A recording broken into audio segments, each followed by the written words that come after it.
Bismillahirrahmanirrahim. Assalamualaikum warahmatullahi wabarakatuh. Alhamdulillah rabbil alamin. Wa sallallahu ala nabiyyina Muhammadin wa ala alihi wa sahbihi ajma'in. Allahumma 'allimna ma yanfa'una wanfa'na bima 'allamtana wa zidna 'ilma wa 'amala. Allahumma ihdina li ahsanil akhlaq. لا يهدي لأحسنها إلا أنت واصرف عنا سيئها لا يصرف عنا سيئها إلا أنت اللهم لا سهل إلا ما جعلته سهلا وأنت تجعل حزنا إذا شئت سهلا أما بعد. Kaum muslimin dan muslimah, ikhwan dan akhwat, jamaah yang dirahmati Allah Subhanahu wa taala. Semoga Allah Subhanahu wa taala memberikan kepada kita karunia berupa kenikmatan yang banyak, yang mana kita sebagai hamba Allah Subhanahu wa taala diperintahkan untuk selalu bersyukur atas segala nikmat-nikmat yang telah Allah Subhanahu wa taala karuniakan kepada kita semua.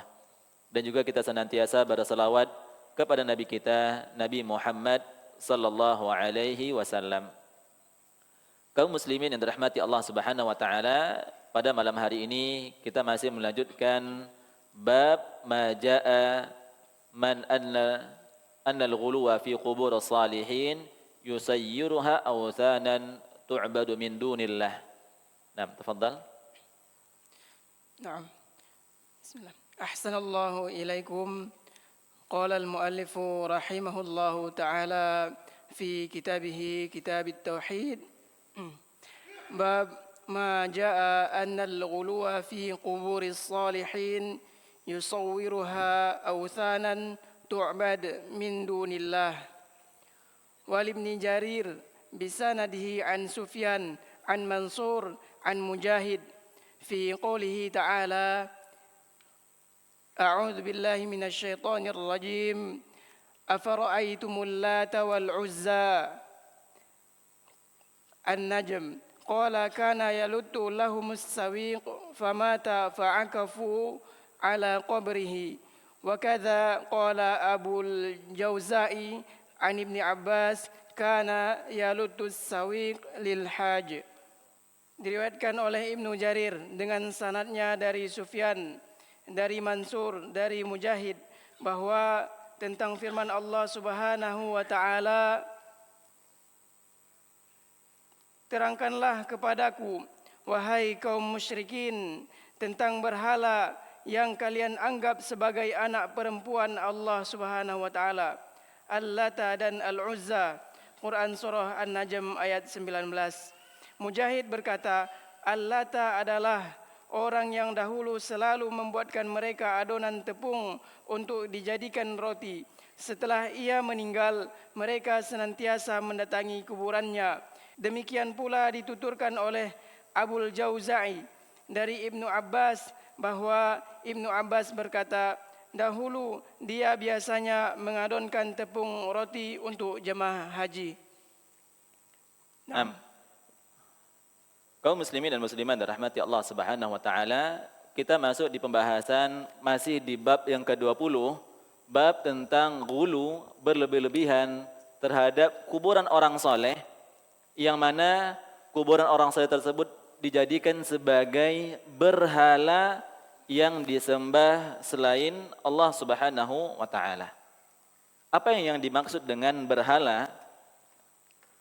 Kita mungkin ingin menjelaskan sedikit tentang penjelasan yang dimaksud dengan berhala. Berhala adalah bisa jadi suatu patung atau benda yang disakralkan,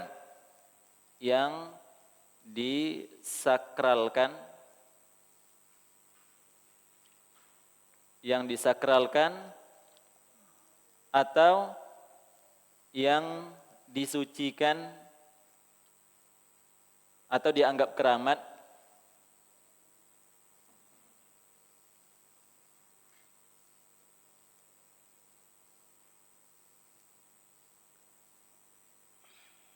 baik itu benda hidup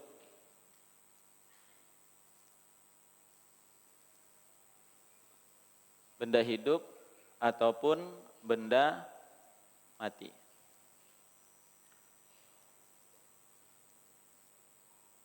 Seperti matahari,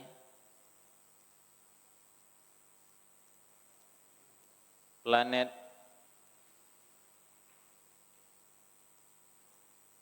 atau kalau benda mati misalkan seperti patung. Ya. Inilah yang dimaksud dengan berhala. Apapun yang disembah selain Allah Subhanahu wa taala, baik itu dia berupa patung, benda yang dianggap keramat atau yang disakralkan, baik itu benda mati maupun benda hidup seperti matahari, planet-planet, bintang-bintang, pohon dan yang lain-lainnya. Bahkan kalau kita merujuk kepada KBBI, ya, berhala ini adalah suatu patung yang dianggap Tuhan atau yang didewakan.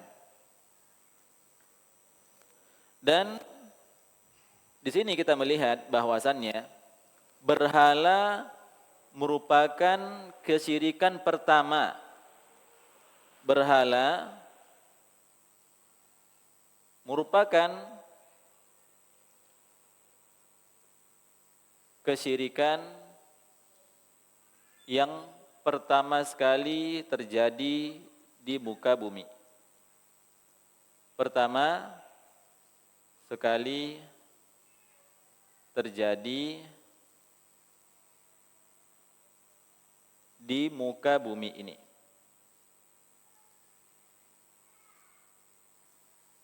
Ya. Dan berhala yang pertama sekali disembah itu bukan berhala yang berkaitan tentang alam, bukan berhala tentang matahari, bukan juga nama-nama planet, bukan juga berhala tentang pohon atau batu dan yang lain-lainnya. Ternyata berhala yang merupakan pertama sekali terjadinya kesyirikan ini, ternyata berhalanya siapa? Berhalanya orang-orang soleh. Berhalanya orang-orang soleh.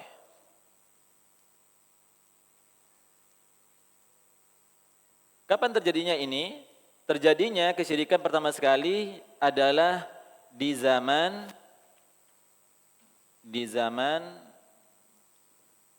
Nabi Nuh alaihi salam. Nabi Nuh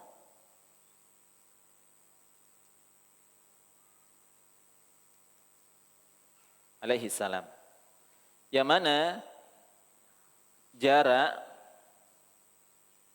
mana jarak antara Nabi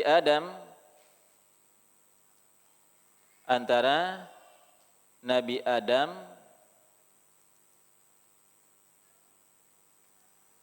dengan Nabi Nuh alaihi salam, dengan Nabi Nuh itu sekitar 10 generasi.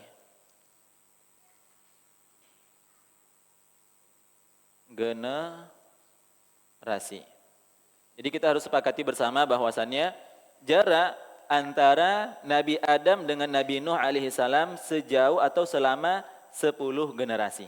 Jadi yang dimaksud dengan asyratu qurun adalah 10 generasi. Yang mana sebagaimana kita ketahui bersama bahwasannya ukuran orang-orang terdahulu, ukuran mereka besar-besar dan umur mereka juga panjang-panjang. Umur mereka satu generasi itu ribuan tahun. Sebagaimana yang dijelaskan oleh Ibnu Abbas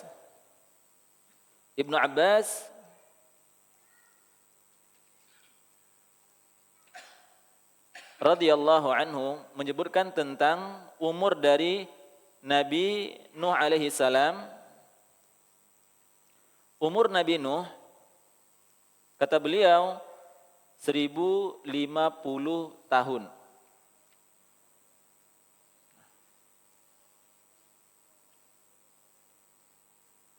Umur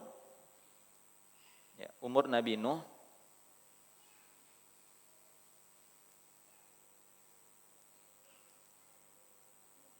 Nuh saja itu sekitar 1050 tahun. Jadi di sini kaum muslimin dan muslimat dirahmati Allah Subhanahu wa taala, jadi yang dimaksud dengan berhala adalah segala patung atau benda yang disakralkan atau yang dianggap keramat, baik itu merupakan benda-benda hidup maupun benda-benda mati, seperti matahari, planet, patung, dan yang lain-lainnya. Dan ternyata berhala yang pertama sekali terjadi di muka bumi adalah berhalanya orang-orang soleh. Orang-orang soleh yang mana mereka meninggal dunia sehingga mereka dibuatkan patung untuk mereka ini. Sebagaimana di dalam surat Nuh, Allah Subhanahu wa taala berfirman, "Wa qalu la tadharunna alihatakum wa la tadharunna wadda wa la suwa'a wa ya'uqa wa nasra wa yaghutha wa ya'uqa wa nasra." Yang mana orang-orang soleh ini yang hidup di zaman Nabi Nuh alaihi salam ada 5 orang. Orang-orang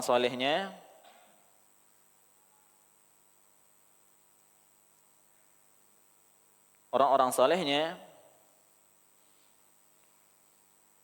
yang pertama Wad, Yaghuth, Ya'uq,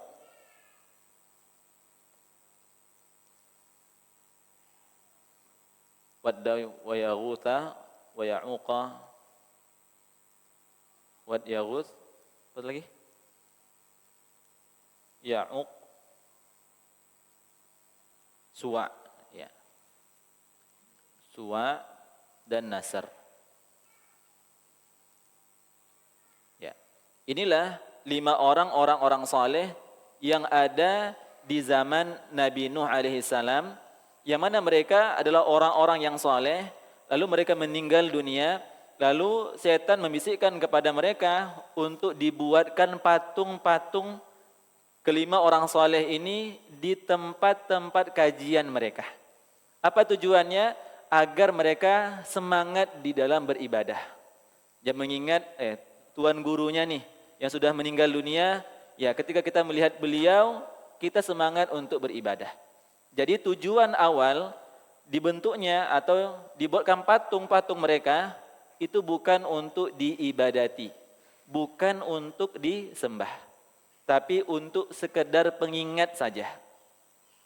Lalu berlalulah generasi yang pertama ini, lalu berlanjut ke generasi yang berikutnya, dan generasi yang berikutnya ini mereka jauh dari agama mereka, jauh dari ilmu yang sebenarnya awalnya untuk sebagai ingatan, malah dijadikan sebagai sembahan. Makanya di sini kita sebutkan bahwasan di antara bab ini berlebih-lebihan kuburan orang saleh menjadikan kuburan tersebut sebagai berhala. Sebagai berhala yang disembah oleh mereka.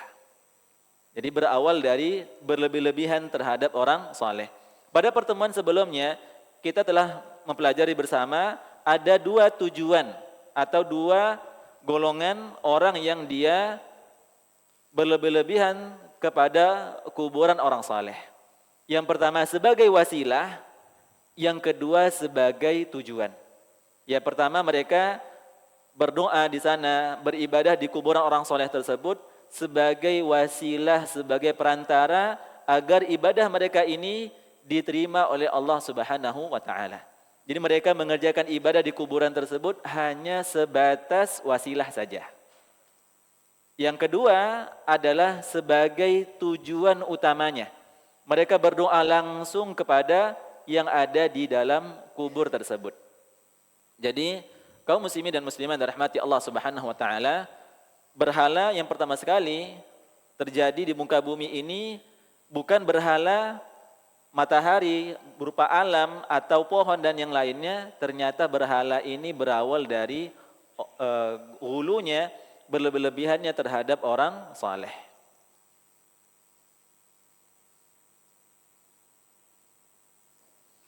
Lalu di sini, di dalil yang kedua, diriwayatkan dari Ibnu Jarir dengan sanadnya dari Sufyan, dari Mansur, an Mujahid, dan mana beliau berkatakan, afara'aitumul Lata wal Uzza. Ya. Yang mana Allah Subhanahu wa taala berfirman,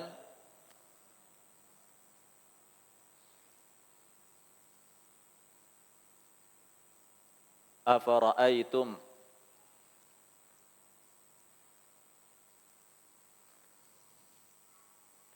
afara'aitumul Lata wal Uzza. Lata wal Uzza. Jadi di sini dalilnya adalah afara'aitum, jelaskanlah kepadaku wahai orang-orang musyrikin. Jelaskan kepadaku wahai orang-orang musyrikin,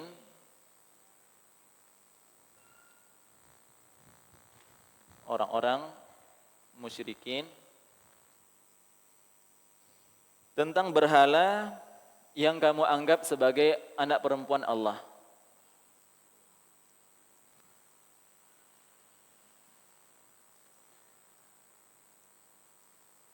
Yang kalian anggap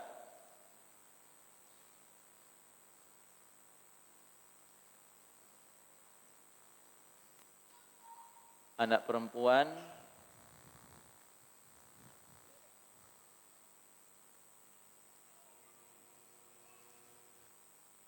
Allah, itu Lata dan Uzza.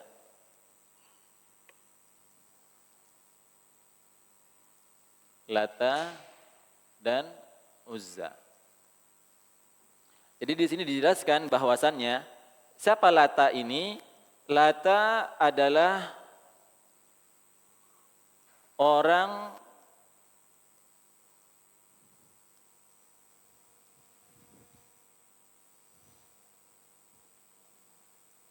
baik yang membuat adonan roti,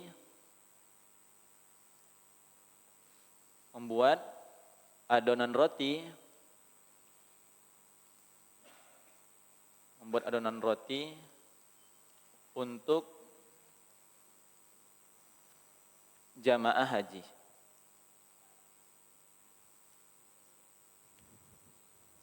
Jadi haji sudah ada, disyariatkan, dan ini merupakan syariat Nabi Ibrahim alaihissalam. Jadi Lata adalah orang yang baik membuat adonan roti untuk jamaah haji. Lalu ketika dia meninggal dunia,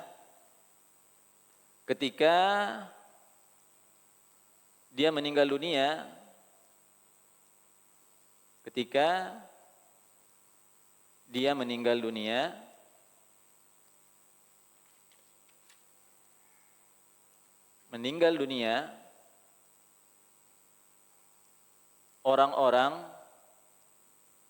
membuatkan patung untuknya. Membuatkan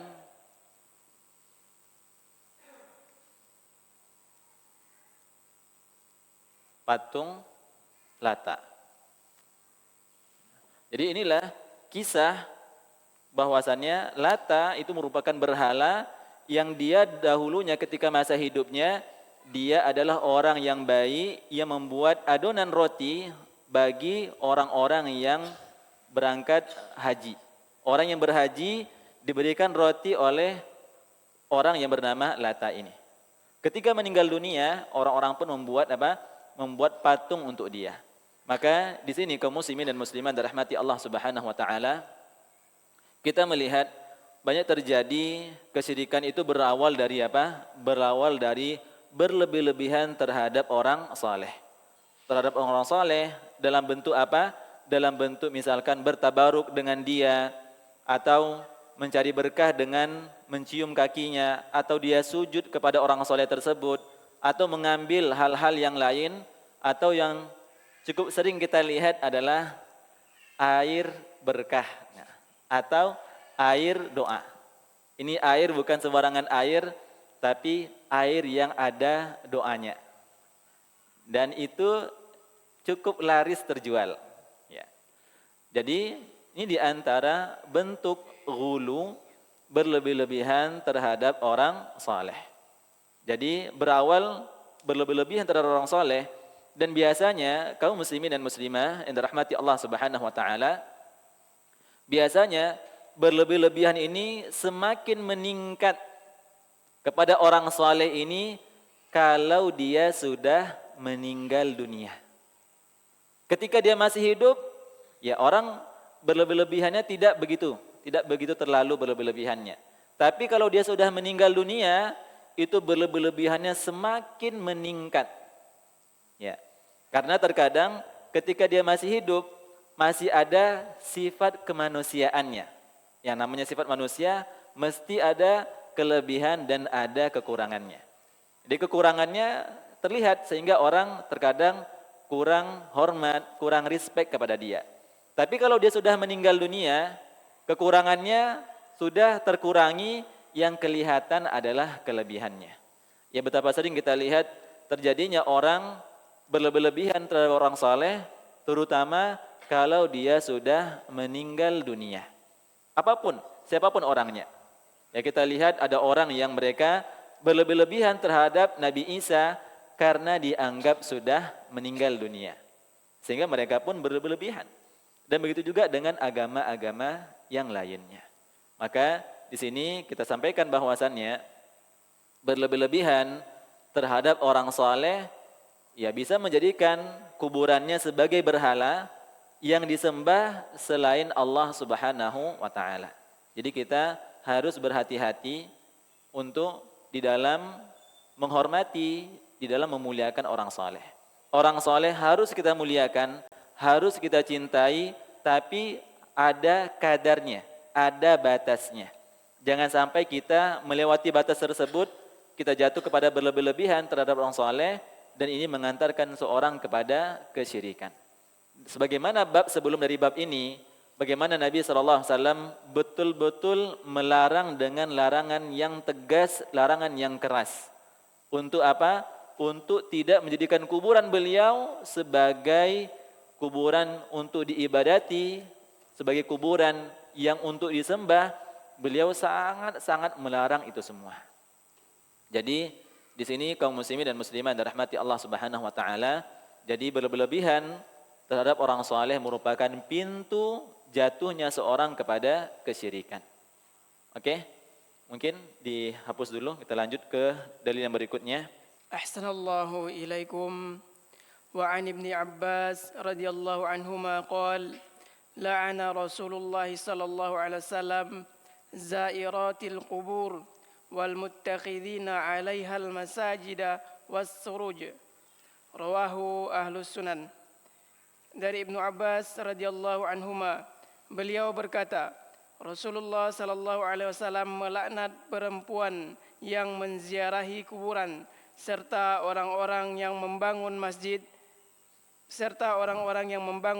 masjid atau tempat ibadah dan meletakkan lampu di atas masjid itu. Diriwayatkan oleh Ahlus Sunan. La'ana Rasulullah sallallahu alaihi wasallam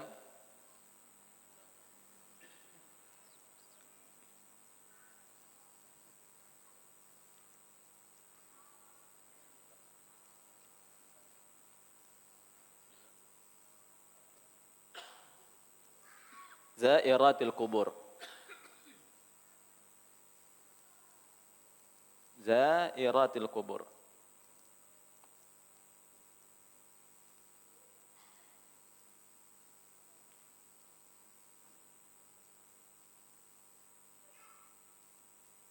Zairatil qubur wal muttakhidina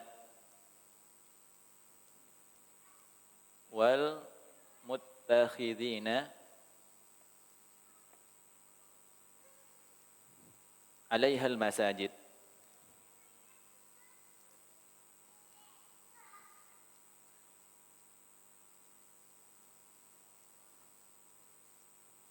Was-suruja. Was-suruja. Ya. Jadi hadis yang dibawakan oleh Ibnu Abbas radhiyallahu anhuma adalah Rasulullah sallallahu alaihi wasallam melaknat Rasulullah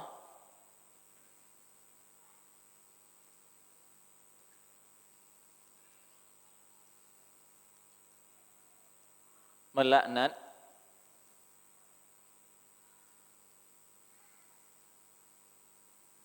apa yang disebut dengan melaknat jemaah? Melaknat adalah artinya dijauhkan dari rahmat Allah Subhanahu wa taala.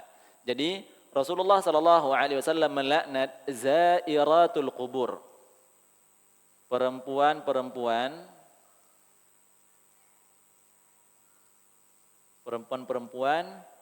yang menziarahi kubur.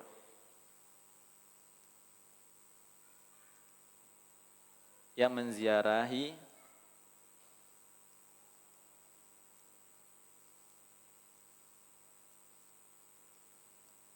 kubur wal muttakhidina 'alaiha al-masajid, menjadikan kuburan sebagai masjid.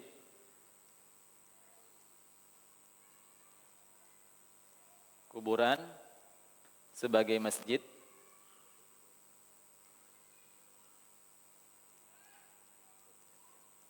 Dan was-suruji, dan memberikan lampu penerangan. Memberikan lampu penerangan di kuburan.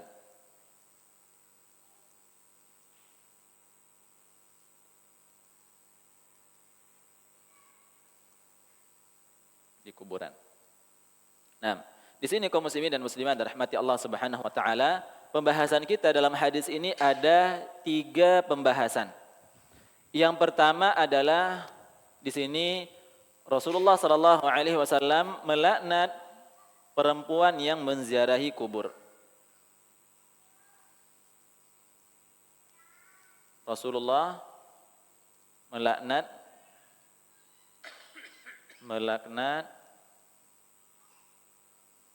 para wanita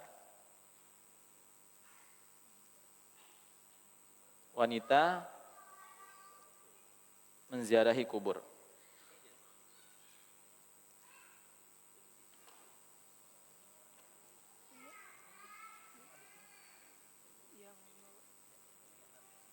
Kubur. Apa hukumnya? Apa hukum menziarahi kubur bagi perempuan? Apa hukumnya? Ya, di sini kaum muslimin dan muslimat dirahmati Allah Subhanahu wa taala, yang pertama hukumnya dilarang. Hukumnya dilarang. Apa dalil larangannya? Ini dilarang secara mutlak ya. Apa dalil dilarangnya? Ini dia. Dalilnya adalah la'ana Rasulullah SAW zairatul qubur.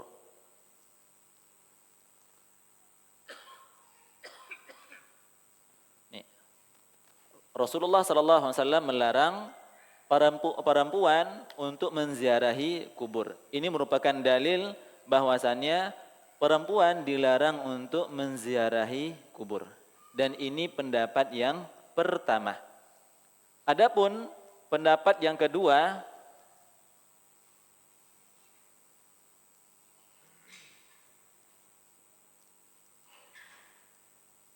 hukumnya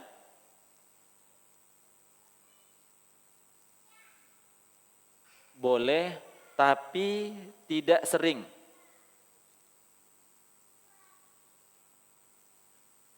Tapi tidak sering.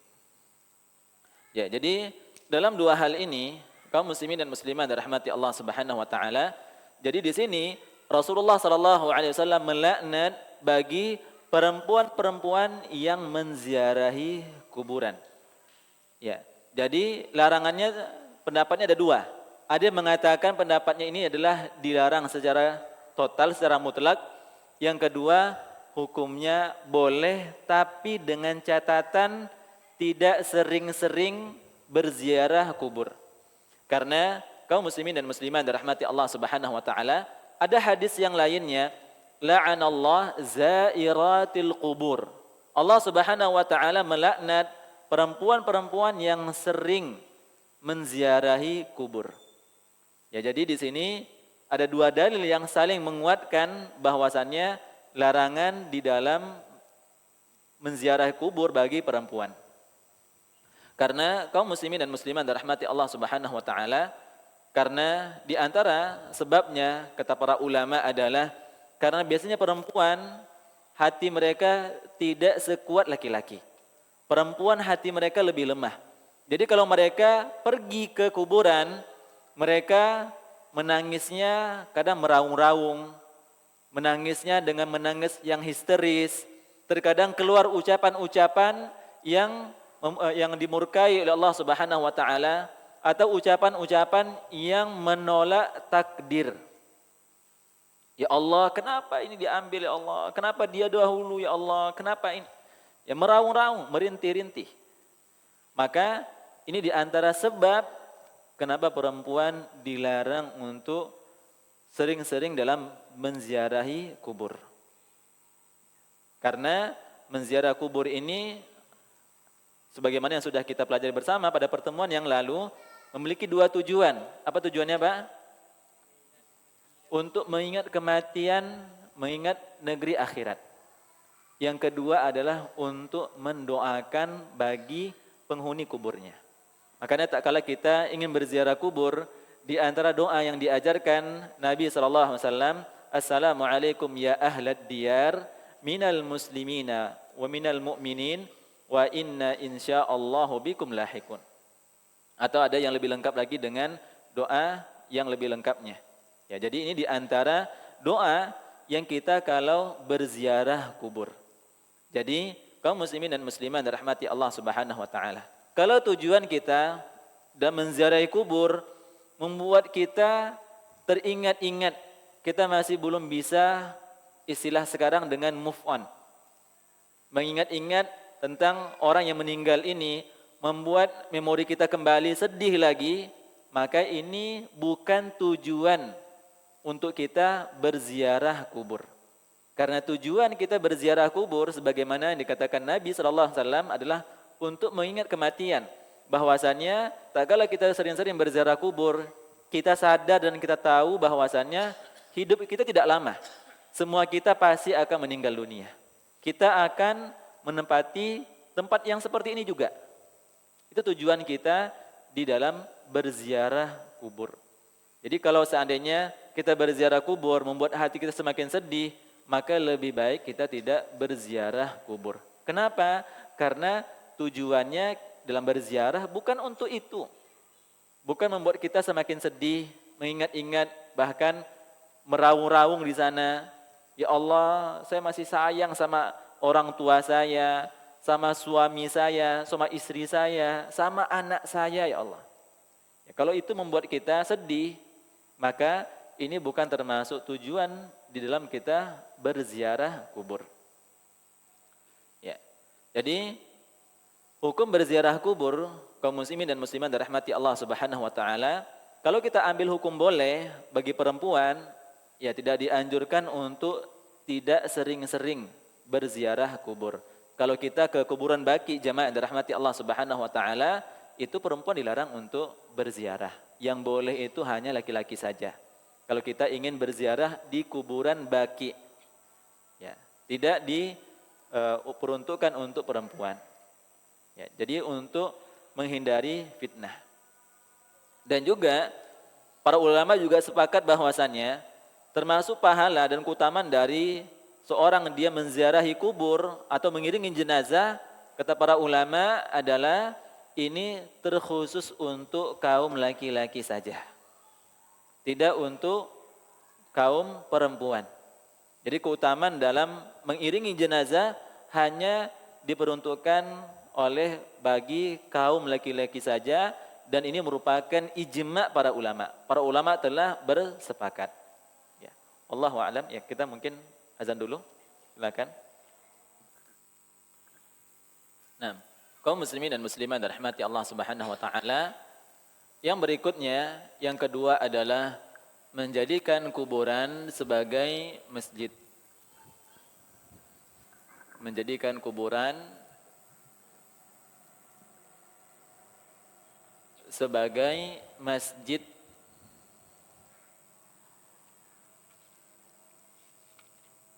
Sebagai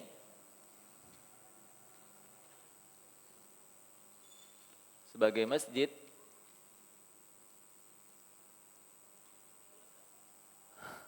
Lupa kuburannya.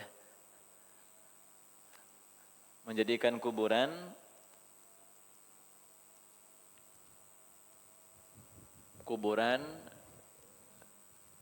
sebagai masjid. Ya. Jadi ini sudah kita jelaskan bersama, sudah kita pelajari bahwasannya di antara menjadikan kuburan sebagai masjid adalah kita beribadah di kuburan. Sebagaimana telah berlalu hadis yang menjelaskan bahwasannya rumah yang tidak dihidupkan dengan ibadah di dalamnya, maka rumah tersebut seperti bagaikan kuburan. Artinya kuburan bukan untuk tempat beribadah. Rumah saja yang tidak ditegakkan di dalamnya solat-solat sunnah, ibadah-ibadah sunnah, tilawatul Quran, membaca Al-Quran, maka disebut sebagai kuburan. Artinya kuburan bukan tempat ibadah. Jadi kalau rumah kita tidak seperti kuburan, maka kita harus hidupkan dengan membaca Al-Quran, dengan beribadah-ibadah di dalamnya. Ya, terutama ibadah-ibadah sunnah, solat duha, atau solat qiyamul lail, solat tahajud, dan solat sunnah rawatib yang lainnya. Solat sunnah rawatib termasuk solat sunnah yang afdalnya kita kerjakan di rumah. Ya, jadi solat sunnah itu termasuk ibadah yang mana kalau kita beribadah, kita kerjakan di rumah, sehingga rumah kita tersebut hidup dan kita akan diberkahi oleh Allah Subhanahu wa taala. Di antara hadis yang menyebutkan bahwasannya malaikat rahmat, malaikat keberkahan tidak akan masuk ke dalam rumah jika dalam rumah tersebut terdapat suratan, terdapat gambar-gambar, lukisan-lukisan, patung-patung, dan juga ada yang memelihara anjing di rumahnya. Jadi di antara sebab hilangnya keberkahan di rumah, sehingga orang yang berada di dalam rumah tersebut tidak mendapatkan ketenangan, bisa jadi disebabkan karena malaikat rahmah tidak datang, tidak masuk ke rumahnya. Maka di antara mendapatkan keberkahan di dalam rumah adalah mari kita berusaha yang berada di dalam rumah tersebut untuk menghidupkan rumah tersebut dengan ibadah-ibadah di dalamnya. Jadi intinya kuburan bukan masjid, bukan tempat untuk beribadah. Jadi keliru orang yang mengatakan bahwasannya kalau mau khusyuk ibadahnya, kalau mau khusyuk sholatnya, kalau mau nyaman untuk tilawatul Qur'annya atau berdoanya, maka dikerjakan di kuburan ini salah. Karena kuburan bukan untuk tempat beribadah.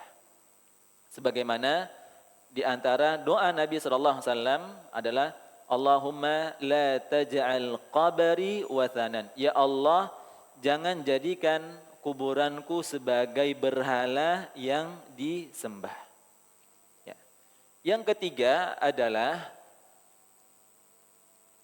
pembahasannya memberikan kuburan lampu-lampu. Memberikan kuburan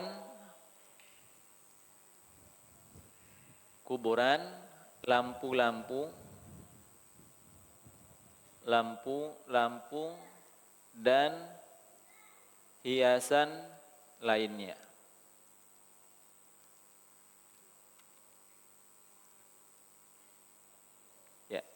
Jadi kaum muslimin dan muslimat dirahmati Allah Subhanahu wa taala, memberikan lampu-lampu di kuburan, yang pertama ada dua kemungkinan. Yang pertama bisa menjadi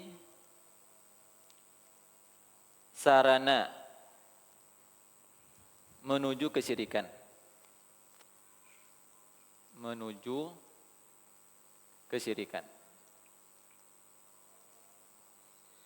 Ya, jadi kuburan-kuburan yang dihiasi, yang dikasih lampu-lampu, dikasih terang-terangan, sehingga kuburan itu bisa menjadi sarana atau wasilah perantara untuk kesyirikan kepada Allah Subhanahu wa taala.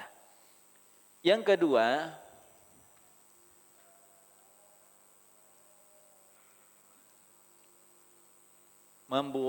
membuang-buang harta. Membuang-buang harta atau mubazir. Ya. Memberikan cahaya atau lampu untuk kuburan ini tidak lain dan tidak bukan, ya, apalagi dalam bentuk hiasan-hiasan, ini jatuh kepada membuang-buang harta. Karena tujuan dari kita melihat kuburan atau berziarah kubur agar kita mengingat bahwasannya kita ini tidak lama hidupnya. Kita semua pasti akan meninggal dunia. Dan kita juga harus mengingat negeri akhirat. Karena kalau kita berziarah kubur, kita lihat, oh, seperti inilah masa depan kita nantinya. Kalau kita dikuburkan, ya kuburannya sederhana. Sekaya apapun kita, ya tetap kita dikuburkan dalam bentuk seperti itu saja. Tidak ditinggikan, tidak diperindah, karena kalau diperindah, dikasih taman, dikasih hiasan-hiasan, dikasih air mancur, ya hilang mengingat akhiratnya kita. Ya, salah niat jadinya. Jadi tempat wisata jadinya. Ya. Maka ini tidak sebagai tujuan kita berziarah kubur. Jadi sekaya apapun kita, sesukses apapun kita, kalau kita meninggal dunia, kuburan kita, ya seperti inilah kita. Ya, ada orang yang mereka membuat rumah untuk kuburan. Bahkan membawa barang-barang berharganya, perhiasannya untuk di kuburannya. Fungsinya apa? Tidak ada. Ya. Maka tujuan kita berziarah kubur adalah untuk mengingat kematian dan untuk mengingat akhirat. Ya, bahwasannya sekaya apapun kita meninggal, yang kita bawa bajunya adalah kain kafan. Tidak ada lagi yang kita bawa selain daripada itu. Rumah yang kita usahakan, semegah apapun, semewah apapun, tetap kita tinggalkan. Kendaraan yang kita miliki, harta yang melimpah kita miliki, itu semua hanya kita tinggalkan untuk ahli waris kita, bukan untuk kita bawa. Jadi memberikan lampu-lampu atau hiasan-hiasan di kuburan itu bisa menjadi sarana menuju kesyirikan dan itu membuang-buang harta. Maka di sini kaum muslimin dan muslimat dirahmati Allah Subhanahu wa taala, ini dia penjelasan dari bab yang kita pelajari dari syarah kitab tauhid, bab yang ke-20, ghulu, berlebihan terhadap kuburan orang saleh, menjadikan berhala yang disembah selain Allah Subhanahu wa taala. Bahkan dahulu ketika Rasulullah SAW Fatuh Mekah, Nabi SAW yang pertama sekali yang beliau hancurkan adalah berhala-berhala yang ada di sekitar Mekah. Berapa jumlahnya? Sekitar 320 berhala yang ada di sekitar Ka'bah. Termasuk berhala Lata tadi. Ya, jadi itu termasuk di antara berhala yang ada di sekitar Ka'bah. Dan ketika Fatuh Mekah, yang dihancurkan oleh Nabi terlebih dahulu adalah berhala-berhala yang ada di sekitar Ka'bah tersebut. Maka di sini kaum muslimin dan muslimat dirahmati Allah Subhanahu wa taala, kita harus berusaha menghindari hal-hal yang bisa menjerumuskan kepada kesyirikan. Termasuk di antaranya adalah surah, gambar-gambar, foto-foto makhluk yang bernyawa, apalagi foto orang, apalagi foto orang-orang yang dikatakan sebagai orang yang soleh, ini lebih baik kita menghindarinya. Karena kita khawatir ini bisa menjerumuskan kita kepada kesyirikan. Ya, kita mengingat foto tersebut, kita melihat kebaikannya, terkadang bisa membuat kita semakin sedih atau bisa menjerumuskan kita kepada ghulu, berlebih-lebihan terhadap orang saleh. Ya, jadi ini pembahasan kita di bab yang ke-20 ini. Insyaallah kita lanjutkan nanti di bab yang berikutnya. Karena bab ini sudah kita ambil 3 dalilnya. Ya, sebelum kita tutup, kaum muslimin dan muslimat dirahmati Allah Subhanahu wa taala, ya kita ingin bertanya, silakan bagi bisa yang menjawab. Ya, tentang apa tadi yang kita jelaskan di awal, apa yang dimaksud dengan berhala? Antum. Yang disakralkan, bukan diseklarkan.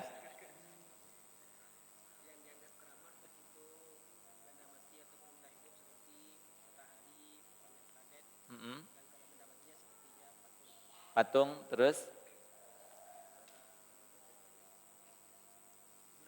dan ya, insyaallah barakallahu fikum. Ya. Satu lagi. Siapa yang bisa menyebutkan 5 orang soleh? Orang soleh dari Nabi Nuh alaihissalam. Pak Ketua. Wad, Yaghut, Ya'uq, Yaghut, Yusa, Waddaw, Suwa, Nasar. Ya, Masya Allah. Langganan Ketua ini. Masya Allah. Tanpa melihat. Barakallahu fikum. Ya, kaum muslimin dan muslimat dirahmati Allah Subhanahu wa taala, semoga Allah Subhanahu wa taala meluruskan niat-niat baik kita dan semoga Allah Subhanahu wa taala senantiasa memberkahi kita semua dan semoga Allah Subhanahu wa taala memasukkan kita ke dalam surganya, surga Firdaus al-A'la, dan semoga Allah Subhanahu wa taala memberikan keberkahan kepada kita semua. Barakallahu fikum, subhanakallahumma wa bihamdika asyhadu an la ilaha illa anta astaghfiruka wa atubu ilaik. Assalamualaikum warahmatullahi wabarakatuh.